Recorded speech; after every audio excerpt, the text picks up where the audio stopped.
Hello hi, നിങ്ങളീ കാണുന്നത് see വേൾഡിലെ rain forest എന്ന് പറഞ്ഞ ഏരിയ ആണ് കേട്ടോ. ഒരുപാട് വലിയ ഏരിയ ഒന്നും അല്ലെങ്കിലും അത്യാവശ്യം നടന്ന് കാണാനുള്ളതുണ്ട്. ഇവിടെ വന്നു കഴിഞ്ഞ് കഴിഞ്ഞാൽ നിങ്ങൾക്ക് വൈറ്റ് പീക്കോക്കിനെയും പിന്നെ മക്കാവിനെയും ഹോൺബില്ലിനെയൊക്കെ നേരിട്ട് കാണാൻ പറ്റും. വൈറ്റ് പീക്കോക്കിനെയും ഹോൺബില്ലിനെയും ഒന്നും ഞാൻ വേറെ എവിടെയും കണ്ടിട്ടില്ല കേട്ടോ ഇതുവരെ. അങ്ങനെ കുറച്ച് നേരം വൈറ്റ് പീക്കോക്കിൻ്റെ അവിടെ ചുറ്റിപ്പറ്റി നിന്നു, എങ്ങാനും പീലിയൊക്കെ വിടർത്തിയാലോ എന്ന് വിചാരിച്ച്. പക്ഷേ ആ പ്രതീക്ഷ വെറുതെയായി. പിന്നെ ഇവിടുത്തെ പ്രത്യേകത എന്താണെന്ന് പറഞ്ഞാൽ ഇവർ ബേർഡ്സിനെ കേജസിൽ ഇട്ടിരിക്കുകയല്ല കേട്ടോ, പകരം തുറന്നു വിട്ടിരിക്കുകയാണ്. നമ്മൾ ഈ നടക്കുന്നതിൻ്റെ ഇടയിൽ കൂടെ അവരും പാസ് ചെയ്യും.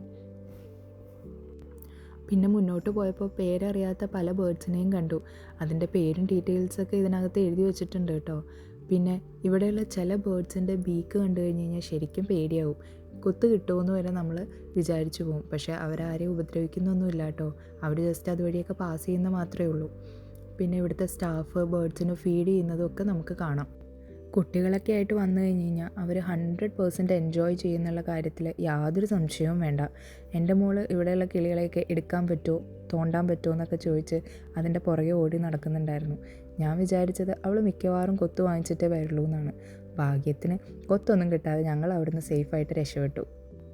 ശരിക്കും പറഞ്ഞു കഴിഞ്ഞാൽ ഇത് നല്ലൊരു എക്സ്പീരിയൻസ് തന്നെയാണ് കേട്ടോ. അതിപ്പോൾ ഈ റെയിൻ ഫോറസ്റ്റ് മാത്രമല്ല, സീ വേൾഡിലെ എല്ലാ ഏരിയാസും നല്ല അടിപൊളി തന്നെയാണ്. ഇവിടുത്തെ റൈഡ്സും എല്ലാം എപ്പോഴെങ്കിലുമൊക്കെ ഒരു തവണയെങ്കിലും ഇവിടെ വന്നിരിക്കണം എന്നാണ് എൻ്റെ ഒരു അഭിപ്രായം. വരുമ്പോൾ എന്തായാലും ഒരു ഫുൾ ഡേ സീ വേൾഡിൽ സ്പെൻഡ് ചെയ്യാൻ പാകത്തിനായിരിക്കണം വരുന്നത്. എങ്കിൽ മാത്രമേ നമുക്ക് എല്ലാ ഏരിയാസും കവർ ചെയ്യാനായിട്ട് പറ്റുള്ളൂ.